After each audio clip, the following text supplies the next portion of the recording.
பசங்க, அவங்க அப்பா, நாங்கள் எல்லாமே சும்மா நைட்டில் ப்ளே பண்ணிகிட்ருப்போம். அப்போ ப்ளே பண்ணிகிட்ருக்கும்போது பசங்க எல்லாருமே சொல்லுவாங்க, அப்பாவுக்கு நான் தான் ஃபஸ்ட்டு, நான் தான் ஃபஸ்ட்டுன்னு. அப்போ நான் கிண்டல் கூட கேட்பேன், நான் தானே உங்களுக்கு ஃபஸ்ட்டு, அதுக்கப்புறம் தானே பசங்க அப்படின்னு. ஆனால் அவங்க வாயிலேருந்து அது வரவே வராது.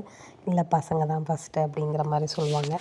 இதே நம்மக்கிட்ட கேட்டோம்னா நம்ம சொல்கிறது, பிள்ளை இவங்க தான், 2வது தான் பிள்ளைங்களாம் அப்படின்னு சொல்லுவோம். வேலைக்கு போனாலும் நம்மள என்ன பண்ணுறீங்க, ஏது பண்ணுறீங்கன்னு கேட்க மாட்டாங்க. உடம்பு சரியில்லனாலும் விட்டுட்டு போகிறோமே, உடம்பு சரியில்லையே அப்படிங்கிற மாதிரி கேட்க மாட்டாங்க. வந்தாலும் உடம்பு இப்போ ஓகேவா அப்படிங்கிற மாதிரி கேட்க மாட்டாங்க. அந்த ஃபோனையே கட்டிக்கிட்டு அழுவாங்க. நம்ம என்ன ஒரு 1000 வார்த்தை பேசியிருந்தாலும் லாஸ்ட்டில் அவங்கக்கிட்டேருந்து ஒரே பதில் தான் வரும்.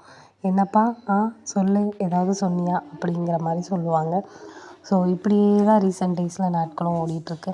நானும் சொல்லுவேன், இந்த மாதிரி உங்களை மாதிரி நானும் இருக்க கற்றுக்கணும் அப்படிங்கிற மாதிரிலாம் சொல்லுவேன். அப்படி சொல்கிறது அந்த ஒன் டேவாக தான் இருக்கும். மறுநாள் நம்ம மானங்கிட்ட மைண்ட் கேட்க மாட்டேக்குது. திருப்பியும் அப்படியே தான் அவர்கிட்ட தான் போய் நிற்கும். நான் தானே உங்களுக்கு பிள்ளை, என்ன தானே உங்களுக்கு ஃபஸ்ட்டு பிடிக்கும் அப்படிங்கிற மாதிரி நிற்கும். எனக்கு மட்டும் தான் இப்படிலாம் தோணுதா, இல்லை உங்களுக்கும் அப்படி தானான்னு சொல்லுங்கள்.